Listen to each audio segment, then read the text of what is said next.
اعوذ باللہ من الشیطان الرجیم، بسم اللہ الرحمن الرحیم۔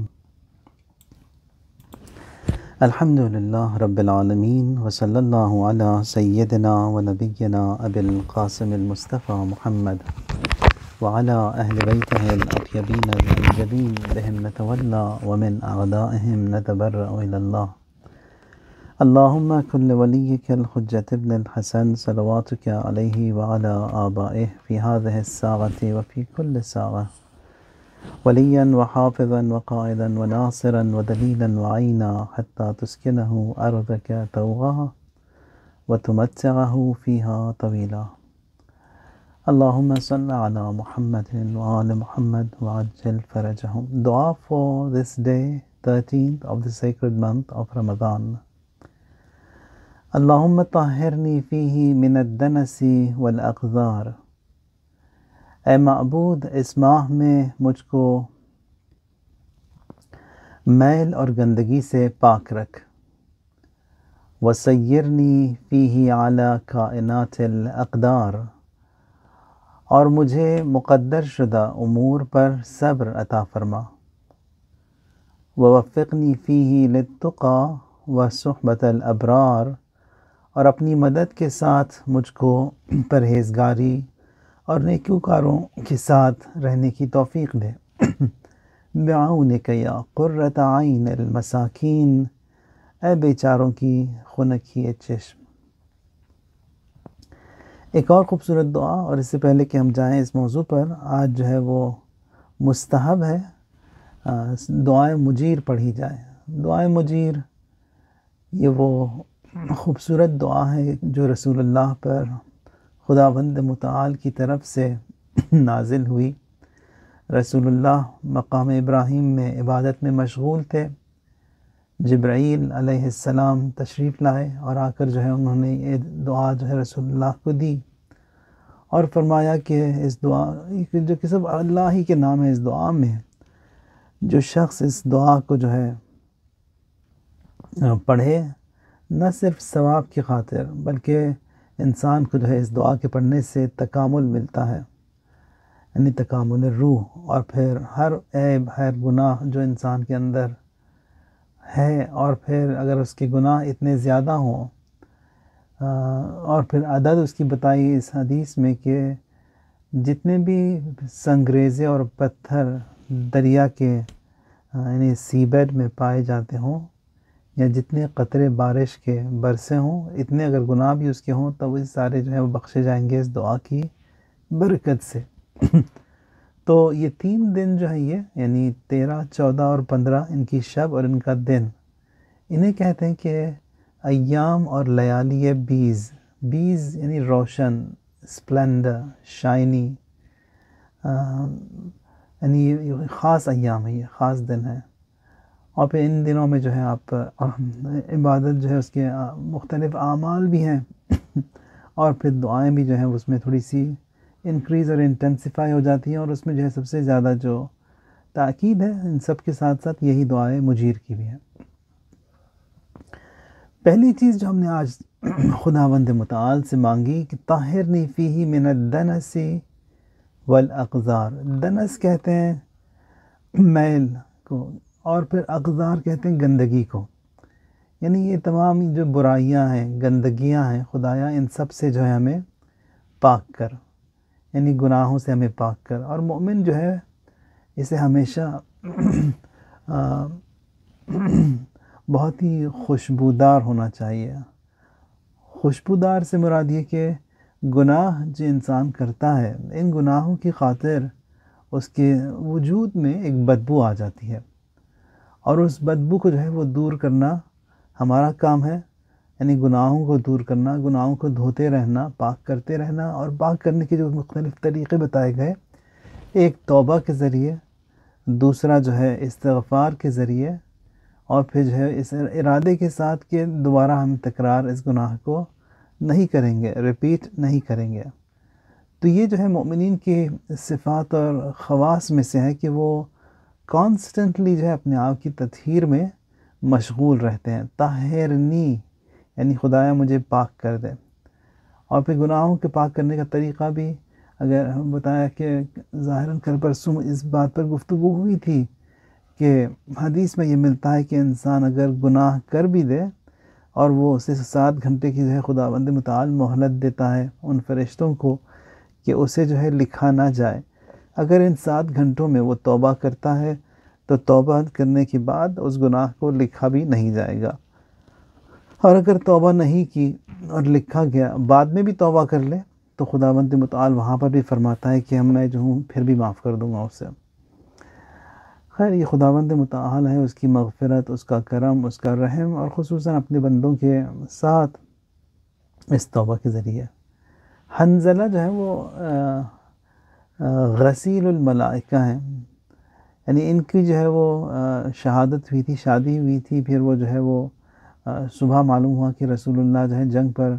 تشریف لے جا رہے ہیں، تو فوراً وہ صبح اس پر غسل بھی واجب ہو گیا تھا حنظلہ پر، لیکن کہا کہ نہیں، اگر میں غسل کروں گا پھر جاتا ہوں تو وہ قافلہ رسول اللہ کا جو ہے وہ نکل جائے گا، تو غسل کو انہوں نے چھوڑا، اس واجب کو جو ہے وہ رسول اللہ کے ساتھ ان کی حمایت کرنے میں فوراً جو ہے رسول اللہ کے ساتھ جا پڑے، ملے، اور پھر اسی جنگ میں ان پر جو ہے وہ ان کی شہادت بھی ہو گئی، اور رسول اللہ صلی اللہ علیہ وآلہ وسلم نے آ کر جو ہے وہ اطلاع دی کہ جو ہے حنظلہ کو جو ہے ملائکہ نے غسل دیا، یعنی اتنی خوبصورت مہک آ رہی تھی ان کی جنازے سے، تو وہاں پر آ کر رسول اللہ نے فرمایا کہ ملائکہ آئے تھے آسمانوں سے، انہوں نے آ کر حنظلہ کو غسل دیا، یہ جو خوشبو ہے ان کی ملائکہ کے غسل کی خاطر ہے۔ تو انسان پر جو ہے سب سے پہلے اطاعت آتی ہے، اوبیڈینس آتی ہے، یعنی بہت سے واجبات، اور جب ٹکراتے ہیں کسی ایک بڑے واجب کے ساتھ تو وہاں پر اس بڑے واجب کو جو ہے وہ انجام دینا ضروری ہے۔ یعنی یہاں پر اس طرح آ کر کہنا یہ بھی واجب ہے اور وہ بھی واجب ہے، دونوں جب اوامر جب کانٹرڈکٹ کرتے ہیں تو آپ کو دیکھنا ہوگا کہ اس میں دونوں میں سے عظیم اور عظیم تر کون سا ہے۔ تو رسول اللہ کا ساتھ دینا جو ہے یہ ہمیشہ فرسٹ پرائیورٹی ہے، ہمیشہ ہر ایک کے لیے، یعنی رسول اللہ جب کوئی کام فرما دیں تو وہاں پر جو ہے ان کی اطاعت کرنا ضروری ہے۔ ایک شخص جو ہے وہ نماز پڑھ رہا تھا مسجد النبی میں، اور رسول اللہ بھی وہیں پر تشریف فرما تھے، رسول اللہ نے اسے پکارا، بلایا، جواب نہیں دیا، اس نے نماز میں مشغول تھا، 2 مرتبہ پکارا، 3 مرتبہ پکارا، تب بھی جواب نہیں دیا، نماز اس نے ختم کی، اور پھر رسول اللہ نے فرمایا کہ میں نے تمہیں 3 مرتبہ بلایا، تو وہ کہنے لگا کہ میں تو نماز پڑھ رہا تھا، آپ تو دیکھ ہی رہے تھے۔ تو فرماتے ہیں کہ نماز کس نے تمہیں بتائی؟ نماز تو میں نہیں بتائی تمہیں۔ تو اطاعت پہلے آتی ہے، اگر رسول اللہ بلاتے ہیں تو ہم جو ہے پہلے جو ہے رسول اللہ کی اطاعت واجب ہے، یعنی نماز بھی رسول اللہ ہی نے ہمیں بتائی، روزے بھی رسول اللہ ہی نے ہمیں بتائے۔ اب جب رسول اللہ پکار رہے ہیں، بلا رہے ہیں، تو یہاں پر رسول اللہ کی ندا پر جواب دینا پہلے اور فرسٹ پرائیورٹی ہے۔ یہ بھی ٹریننگ کی ضرورت ہے یہاں پر ہمیں، کہ کل انشاءاللہ اگر امام کا ظہور ہوتا ہے اور امام ہمیں بلاتے ہیں، یہاں پر ہم جو بھی کام میں مشغول ہوں تو پہلے جو ہے رسول اللہ ہی کی اطاعت، امام عصر ہی کی اطاعت کرنی ہوگی، ایوری تھنگ ایلس، ہر دوسری چیز جو ہے وہ سیکنڈری اور پھر وہ ثانوی حیثیت رکھتی ہے۔ پہلی اور اولویت اور واجب جو ہے وہ اطاعت ہے امام عصر علیہ السلام کی۔ ایک یہ مثال تھی، دوسرا جو ہے یہ دفاع مقدس میں، یعنی جنگ کے جو 8 سال کی جو جنگ ہوئی تھی، دفاع ہوا تھا، یعنی صدام ملعون نے جو حملہ کیا تھا ایران پر، یعنی ایک کی ہوا اور ہوس کی خاطر 3 ملک جو ہے وہ ڈسمینٹل ہوئے، یعنی خود عراق بھی تباہ ہوا، ایران کو بھی تباہ کیا اس نے، کویت کو بھی تباہ کیا، 3 ملک صرف ایک کی جو ہے وہ ہوا اور ہوس اور اس کی جو ہے وہ من مانی کی خاطر۔ تو ان دنوں میں ایک جوان شہید ہیں، ان کا نام ہے سید احمد پیلارک، ان کی قبر جو ہے وہ بہشت زہرا میں موجود ہے۔ بہشت زہرا ساؤتھ آف تہران، امام خمینی کے حرم کے پاس بہت بڑا قبرستان ہے، جو کہ ایران کا سب سے بڑا قبرستان ہے۔ کہتے ہیں کہ بلکہ اس کی رپورٹ میں نے پڑھی تھی کچھ دن پہلے، وہاں پر روزانہ 125 جنازے آتے ہیں، یعنی کارخانہ ہے وہ تو غسل اور کفن اور دفن کا،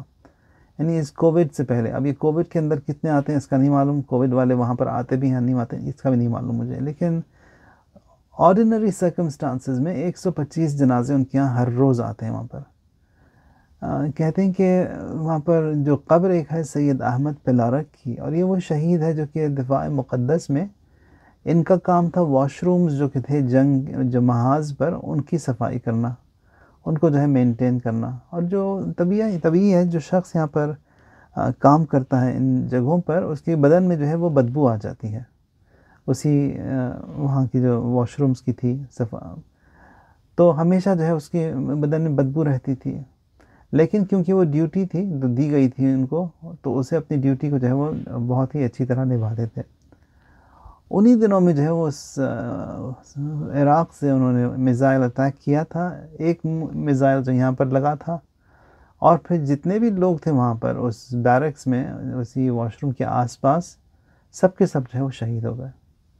یعنی وہ سارے کا سارا جو ٹیلہ تھا وہ تباہ ہو گیا. پھر اس کے بعد یہ جو ان کی جو فورسز تھیں ایران کی، جب جاتی ہیں وہاں پر کہتے ہیں کہ ایک بہت ہی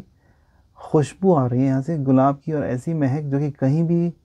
یہاں پر اس سارے خطے میں کہیں سے نہیں آتی، جبکہ تھے سارے واش رومز وہیں پر ان کے. تو پھر انہوں نے اس کو کھودنا شروع کیا، دیکھا تو وہاں پر یہ شہید جو کہ سید احمد، ان کا کام وہیں پر صفائی کرنا تھا، یہ ان کا جنازہ وہاں پر ہے، اور وہ بدن بالکل تر و تازہ، اور وہ ایسی مہک ایسی خوشبو ان کے پاس سے آ رہی ہے جو کہ کبھی انہوں نے کہیں پر ایسی مہک وہاں پہ دیکھی نہیں. وہ بڑی عزت سے وہ جنازہ لایا گیا اور دفنایا گیا تہران میں. اور پھر خدا نے جو مہک اور جو خوبصورتی ان کو دی، وہ ان کے دفنانے کے بعد ابھی بھی آج بھی جو ہے ان کی قبر سے خوشبو آتی ہے. اور کہتے ہیں کہ وہ جو پتھر ہے ان کے قبر کا جو سنگ ہے، اس کے اوپر بھی ہمیشہ جو ہے پانی ٹہرا رہتا ہے، ایک نم سا، اور جا کے اس کو آپ صاف کریں، پوچھ دیں، پھر سے جو ہے دوبارہ وہ تر ہو جاتا ہے وہ. اور وہ خوشبو جو ہے کافی دور تک آتی ہے یہ سید احمد پلارک کی قبر سے. تو یہ سب زندہ معجزے ہیں جو کہ خداوند متعال نے ہمیں دکھائے ہیں، اور وہ بھی اطاعت کی خاطر. یعنی جتنا زیادہ انسان کے اندر یہ اوبیڈینس فیکٹر ہو، اطاعت پائی جاتی ہو، خداوند متعال کی طرف سے بھی جو ہے نا اسی دنیا میں، اور پھر وہ ہم سب کے لیے عبرت بن جاتا ہے یہ کہ خدا جو ہے کس طرح خوبصورتی سے کمپنسیٹ کرتا ہے مؤمنین کو. یہی اگر رسول اللہ کے زمانے میں بھی دیکھیں تو اس طرح کی مثالیں پائی جاتی ہیں. یہاں پر اویس قرنی، اویس جو تھے یمن میں، کبھی انہوں نے رسول اللہ صلی اللہ علیہ وآلہ وسلم کو نہیں دیکھا کبھی بھی، اور پھر ان کی ہمیشہ خواہش جو ہے وہ یہ تھی کہ وہ رسول اللہ کی زیارت کریں. اچھا، اور دوسرا یہ کہ ان کی ایک بہت ہی بوڑھی ماں تھی جس کی وہ حفاظت کرتے تھے. ماں سے جو ہے اجازت لی کہ اجازت دیں کہ میں رسول اللہ سے ملنا چاہتا ہوں، بہت ہی اشتیاق رکھتا ہوں. ماں نے کہا کہ ٹھیک ہے اجازت دیتی ہوں، لیکن اس وقت سے پہلے آ جانا. انہوں نے جو ہے وہ ڈیڈ لائن بھی رکھی ماں نے بھی. یہاں پر یہ آئے اویس یمن سے مدینے تک، اور جب مدینے آئے تو یہاں پر دیکھا کہ رسول اللہ جو ہے کسی جنگ پر تشریف لے گئے. تھوڑی دیر انہوں نے انتظار کیا، لیکن وہ جو ڈیڈ لائن ماں نے رکھی تھی وہاں پر، اس ڈیڈ لائن کی خاطر جو ہے وہ ان کو جانا پڑا واپس یمن. رسول اللہ صلی اللہ علیہ وآلہ وسلم جب آتے ہیں اس جنگ سے واپس، آ کر انہوں نے فرماتے ہیں کہ انی لأجد نفس الرحمن من جانب الیمن، مجھے جو ہے وہ خدا کی خوشبو جو ہے یمن سے آ رہی ہے یہاں پر. تو معلوم ہوا کہ یہاں پر وہ جو آئے تھے اویس قرنی رسول اللہ سے ملنے کے لیے، ان کی خوبصورتی، ان کی جو مہک تھی جو خداوند متعال نے ان کے اندر دی تھی، اور وجہ یہی تھی رسول اللہ کی جو محبت تھی ان کے ساتھ، اس کی خاطر. کبھی بھی انہوں نے رسول اللہ کو دیکھا نہیں زندگی میں، لیکن وہ جو ڈیزائر تھا، جو محبت تھی، جو اس کی خاطر. حتیٰ یہ بھی ملتا ہے کہ ایک وہاں پر تاریخ میں کہ اچانک جو ہے ان کا دانت جو ہے ان کا ٹوٹ گیا اور گر گیا، درد ہوا ایک دم سے، اور پھر وہ اچانک سے گرا. تو یہاں پر مورخین، ہسٹورینز یہ کہتے ہیں کہ ہم لوگوں نے جب اسے کیلکولیٹ کیا تو اسی وقت جب رسول اللہ کے اوپر انہوں نے حملہ کیا تھا، ان کا دانت جو ہے وہ وہاں پر ٹوٹا تھا. تو یہ وہی ایگزیکٹلی وہی ٹائم تھا جب کہ اویس کا بھی جو دانت یمن میں وہ ٹوٹا. اس کلوز کنیکٹیویٹی جو ہوتی ہے یہ انسان کی اپنے محبوب کے ساتھ، ایفیکٹس بھی جو ہے اس کے آ جاتے ہیں ریفلیکٹ ہو کر اسی کے اندر. اب ضروری نہیں کہ وہ فزیکل کوئی کانٹیکٹ بھی ہو، نزدیکی بھی ہو لیکن وہ خداوند متعال جو ہے وہ اس طرح کا ارینجمنٹ اور کنیکٹ دیتا ہے۔ تو پہلی چیز جو ہم نے یہاں پر آج خداوند متعال سے مانگی وہ یہ کہ جو ہمارے اندر جو برائیاں ہیں وہ جو ہے ان کو دور کر دے، خدا ان سب کو دور کر دے۔ قرآن میں بھی خداوند متعال فرماتا ہے سورہ زمر میں، قل یا عبادی الذین اسرفوا علی انفسہم، اے میرے بندے جنہوں نے اسراف کیا اپنے اوپر، یعنی زیادتی کی اپنے اوپر، زیادتی کی اپنے اوپر، یعنی بہرحال خدا نے ایک نفس جو ہمیں دیا ہے، یہ سب کچھ میرے لیے پہلے درس، آپ کے لیے جو ہے تذکر اور ریمائنڈر، جو کچھ بھی خدا نے جو ہے مجھے یہ جو میں کرتا ہوں زیادتیاں، یہ جو ہے اپنے نفس کے اوپر سب سے پہلے کرتا ہوں، یعنی جو قیمت جو خدا نے رکھی ہے میری، وہ جو ہے وہ جنت ہے، یعنی ہر ایک انسان کی قیمت جنت، یعنی جو بھی میں نیگیٹو کرتا ہوں، نافرمانی کرتا ہوں، اعوذ باللہ گناہ کرتا ہوں، وہ جو ہے سب سے پہلے ظلم میں اپنے اوپر کرتا ہوں، اس سے جو ہے میری قیمت بھی گھٹ جاتی ہے، پرائس سلیش ہوتا ہے میری قیمت میں۔ تو یہاں پر ظلم میں نے اپنے اوپر کیا، اسی لیے ہم لوگ دعا کو میں نے کہتے ہیں ظلمت نفسی، اپنے نفس کے اوپر میں نے ظلم کیا، تو اسراف کہتے ہیں اسے، اسراف کیا اپنے نفس کے اوپر، ظلم کیا اپنے نفس کے اوپر۔ خداوند متعال فرماتا ہے کہ اے میرے بندے جنہوں نے اپنے اوپر جو ہے ظلم کیا، اسراف کیا، ٹریس پاس کیا، حقوق کی رعایت نہیں کی، لا تقنطوا من رحمت اللہ، خدا کی رحمت سے جو ہے مایوس نہ ہونا، ان اللہ یغفر الذنوب جمیعا، خدا جو ہے وہ تمام گناہوں کو جو ہے معاف کر دے گا، تمام گناہوں کو معاف کر دے گا، انہ هو الغفور الرحیم، بے شک وہ جو ہے وہ مغفرت کرنے والا ہے۔ اب یہ بھی جو خداوند متعال دور کر دیتا ہے یہ گناہوں کو، یہ بھی اس کا کرم ہے، لطف ہے اس کا، اور خصوصاً اس مہینے میں، یعنی انسان اس یقین کے ساتھ اس کے پاس آئے کہ وہ جو ہے وہ معاف کرے گا، ہمیں یقیناً معاف کرے گا،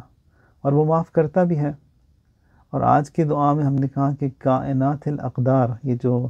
مقدرات جو پائے جاتے ہیں اس دنیا میں، یعنی یہ سب کچھ وہی جو خداوند متعال کے علم میں موجود ہے، لوح محفوظ میں، یعنی وہیں سے جو ہے وہ لکھا گیا ہے ہمارے لیے۔ بہت سی چیزیں جو لکھی گئی ہیں ممکن ہے میرے منفعت میں ہوں گی، بہت سی چیزیں ہوں گی جو کہ میری منفعت میں نہیں ہیں، میرے نہیں ہے، لیکن بہرحال لکھا گیا ہے، اس کو جو ہے پورا کرنا ہی ہے۔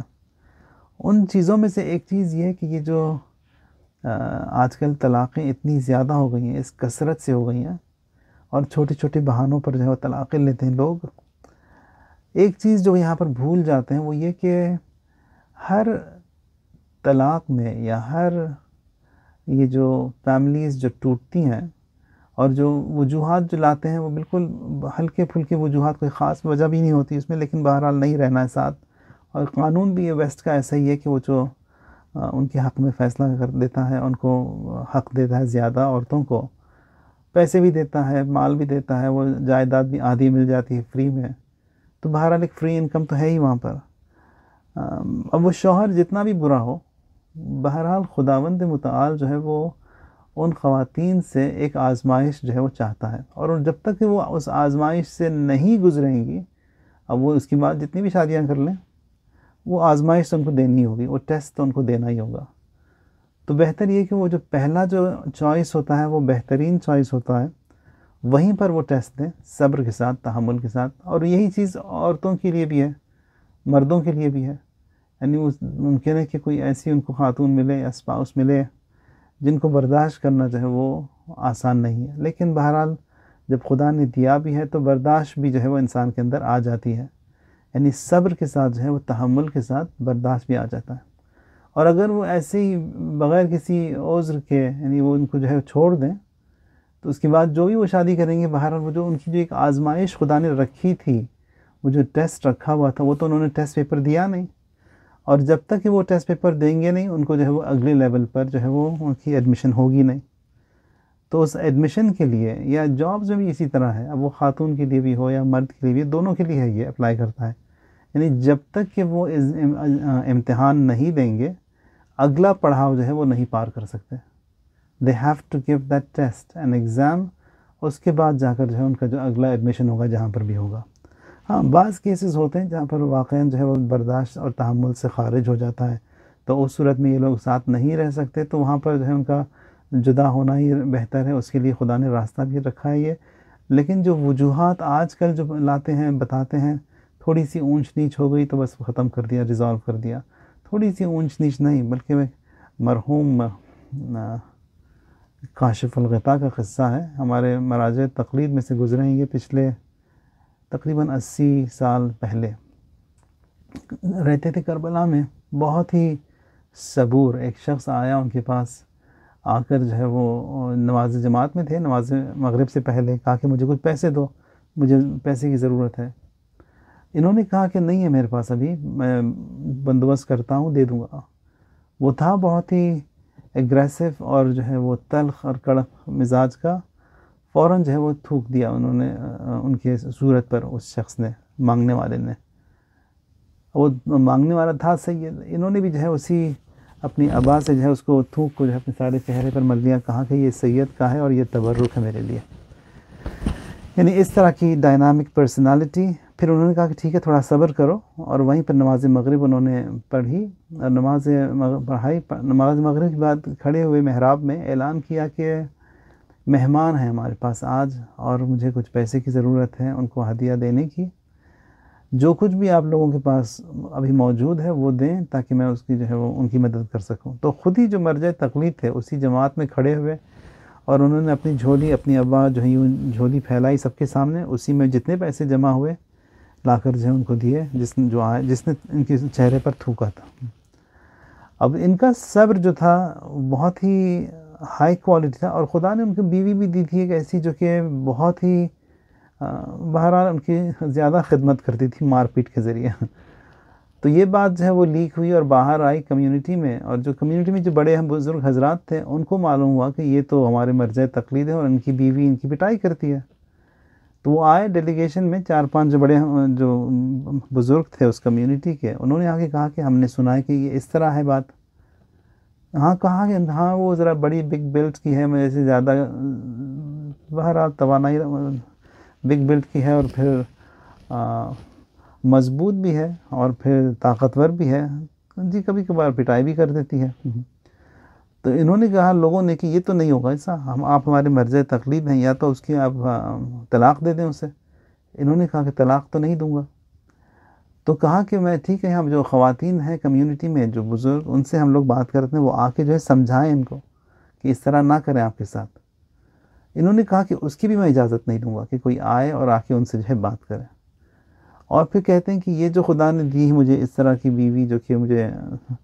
ہر چند دن میں ایک دفعہ جو ہے وہ اس طرح کی خدمت کرتی ہے میری پٹائی کے ذریعے، یہ جو ہے خدا کی بڑی نعمت ہے میرے لیے، بہت بڑی نعمت. انہوں نے کہا کہ نعمت کہاں کی؟ تو کہتے ہیں کہ وہ جو خدا نے مجھے جو علم دیا، جو رتبہ دیا، جو مقام دیا، اور جو ہزاروں کا جو مجمع آتا ہے نماز میں میری جماعت میں، جب میں جاتا ہوں تو کبھی کبھی جو ہے وہ ایک شیطان آ کے جو ہے وہ حملہ کرتا ہے کہ دیکھو کہاں تک تو پہنچ گئے، کتنا تمہارا مقام ہے، رتبہ ہے.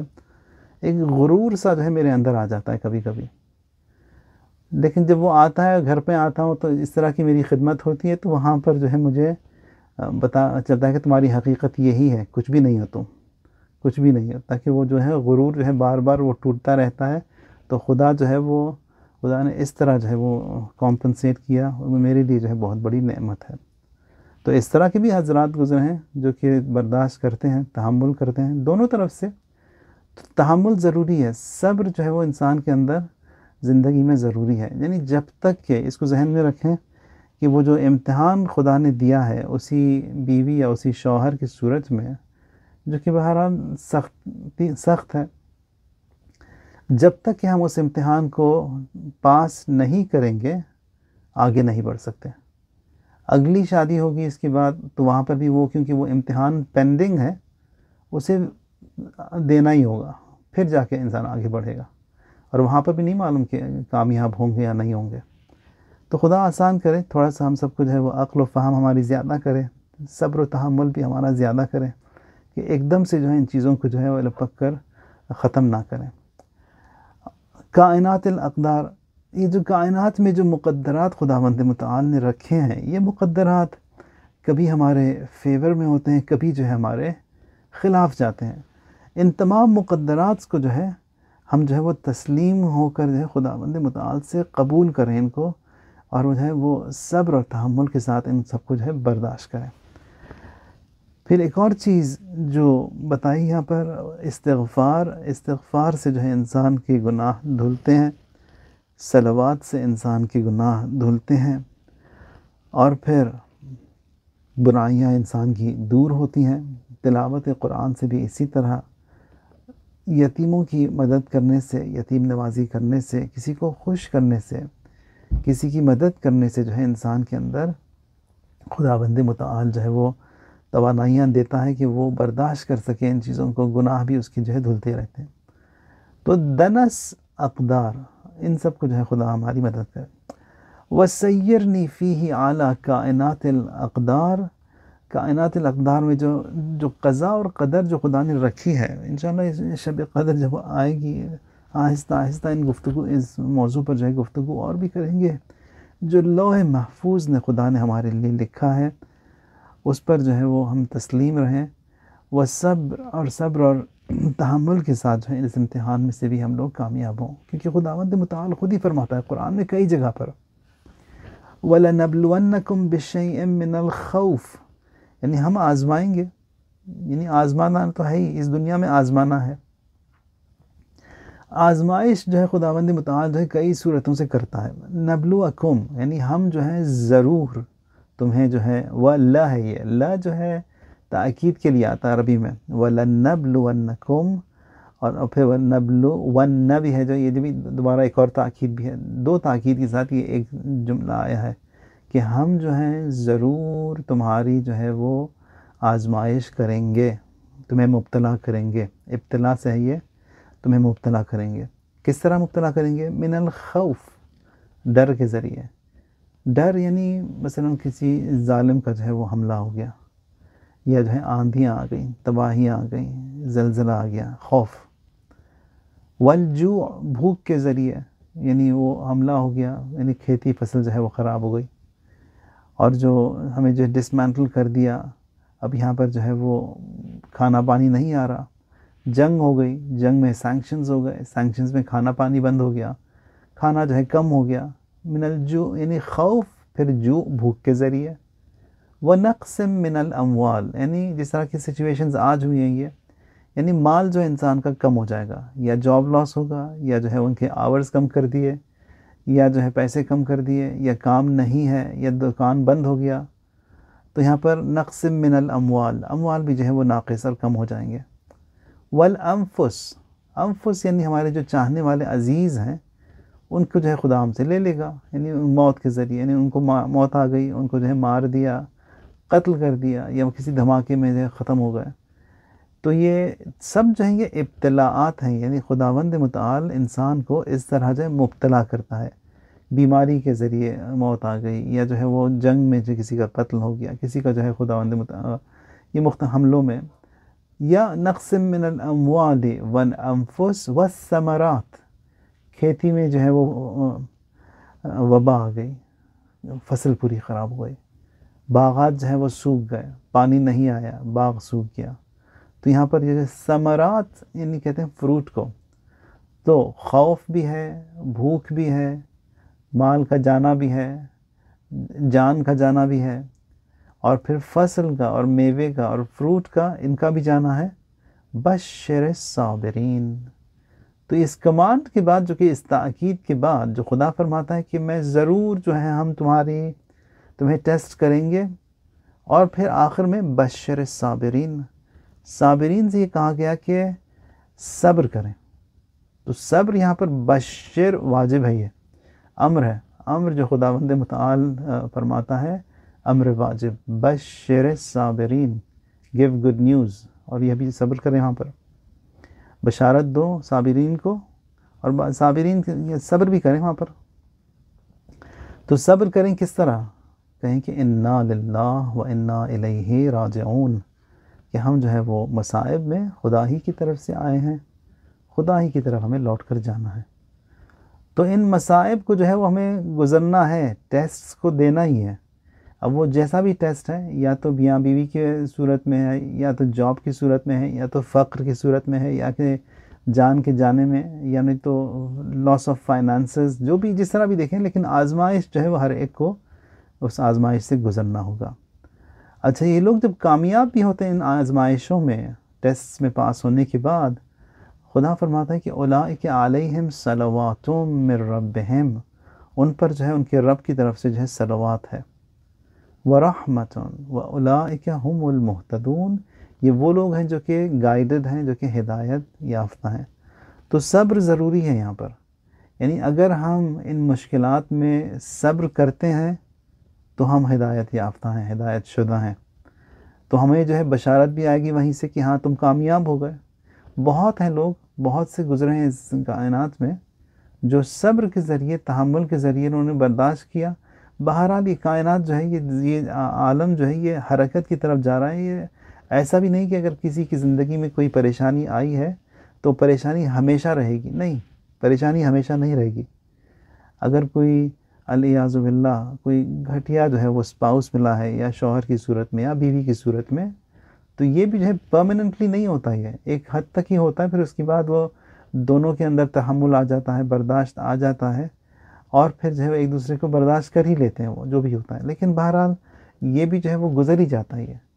گزر ہی جاتا ہے یہ، اور وہ پہلا آپشن جو ہوتا ہے ہمیشہ بہتر آپشن ہوتا ہے۔ اس کے بعد جتنے بار بھی کوشش کر لیں، لیکن ذہن میں یہی ہوا کہ پہلا جو تھا بہتر تھا، لاکھ برائیاں تھیں اس میں لیکن بہتر وہی تھا۔ تو ان چیزوں پر جو ہے وہ غور کرنا ضروری ہے۔ اور عام طور پر جو آتے ہیں یہاں پر جو مجالس اور حسینیہ اور امام باڑوں سے نہیں جڑے ہوئے، خیر ان تک یہ بات پہنچتی بھی نہیں ہے۔ جو جڑے ہوئے ہیں وہ لوگ زیادہ جو ہے وہ سیف ہیں، محفوظ ہیں، ان پر جو ہے سارے ویکسینیشنز لگے ہوئے ہیں، دین کے بوسٹرز وغیرہ، وہ جو ہے کمپیریٹیولی بہتر اور سیف رہتے ہیں۔ اور یہ روایتوں میں یہی ملتا ہے کہ جو شخص مسجد سے اور کسی بھی امام باڑے سے جڑا ہوا ہے، وہ نفاق اور پھر ان طرح کی برائیوں میں وہ نہیں گرتا، وہ محفوظ رہتا ہے وہ۔ تو جہاں پر بھی ہیں آپ لوگ، یعنی جو بھی سینٹر ہے آپ کا، آپ کے قریب، اس سے جو ہے ہمیشہ جڑے رہیں، ہمیشہ جڑے ہوئے رہیں، کیونکہ حدیث میں یہ ملتا ہے کہ انسان 3 ہفتوں تک اگر جو ہے کسی مسجد یا کسی امام باڑے میں یا کسی ایک محل عبادت سے جو ہے اگر وہ کنیکٹڈ نہ رہے، تو یقین رکھیں کہ نفاق یعنی منافقت میں جو ہے وہ انسان جو ہے وہ بہرحال گر جائے گا اس وادی میں۔ تو خدا نے ایک بہت بڑی نعمت دی ہے جہاں پر بھی یہ سینٹرز دیے ہوئے ہیں خدا نے، اور خدا کی طرف سے خاص عنایت ہے، اور خدا کا شکر ادا کرتے ہیں کہ خدایا اور ان تمام سینٹرز کو جو ہے ہمیشہ آباد رکھ۔ جب اس نے بنایا بھی ہے تو وہ آباد بھی خود ہی رکھتا ہے۔ تو ہم نے خدا سے جو ہے کئی چیزیں مانگی۔ سب سے پہلے یہ کہ ہماری یہ طہارت دے ہمیں، اور برائیوں سے ہمیں جو ہے وہ دور رکھ، اور پھر یہ جو کائنات میں جو مختلف یہ جو خود مقدرات ہیں، اور جو ہے کبھی کبھار یہ مقدرات ہمارے حق میں ہیں، کبھی جو ہے ہمارے حق میں نہیں ہوتے، ان سب سے جو ہمیں محفوظ رکھ، اور ہم ان آزمائشوں میں کامیاب کریں۔ وَالصُّحْبَةَ الْأَبْرَارِ، ابرار کہتے ہیں وہ جو نیک لوگ ہیں، ان کے ساتھ جو ہے ان کی صحبت میں ہمیشہ ہمیں رکھ، انہی کی صحبت میں ہمیں محشور بھی کر۔ ابرار جو ہے وہ اہل بیت علیہم السلام ہے۔ یہ جو سورہ دہر میں، سورۃ الانسان میں بھی ملتا ہے یہ کہ ابرار کون ہیں؟ اہل بیت علیہم السلام، جن کے اندر تمام خوبیاں پاکیاں پائی جاتی ہیں، اور ہم چاہتے ہیں کہ خدایا بعونک یا قرۃ عین المساکین، تیری مدد کا واسطہ، تیری مدد کے ذریعے جو ہے جو اے مسکینوں کی مدد کرنے والے۔ تو خدایا کچھ چیزیں ہم نے تجھ سے آج اس مہینے میں مانگی ہیں، ان سب کو جو ہے ہمیں ہر ایک کو جو ہے تو عطا فرما، ہمیں توفیق دے کہ ہم جو ہے متقین سے قریب ہو جائیں، توفیق دے کہ اہل بیت علیہم السلام سے جو ہے ان کی بھی وجود کی ایک جھلک ہمارے اندر پائی جائے، صبر ہمارے اندر جو ہے وہ زیادہ کر، تحمل ہمیں جو ہے دے، مشکلات ہم سب کی جو ہے دور فرما۔ یہ جو وبا جو عالمگیر اور جہانگیر ہے، خدایا اس کو بھی تو ہی دور کر سکتا ہے، اور سب سے آسان طریقہ دور کرنے کا وہ جو ہے امام کا ظہور ہو۔ تمام برائیاں، تمام مشکلات کا حل وہ ایک ہی نظر آتا ہے کہ وہ امام کے ظہور سے۔ خدایا امام کے ظہور میں تعجیل فرما، ہمیں ان کے اصحاب و انصار میں تو شمار فرما، مشکلات اور گرفتاریوں کو دور فرما، جو گزر گئے ہیں ان سب کو غریق رحمت فرما، جو بیمار ہیں ان کو شفا عاجل اور کامل عنایت فرما، اولاد کو ہماری بہترین مسلمانوں میں اور نسلاً بعد نسلاً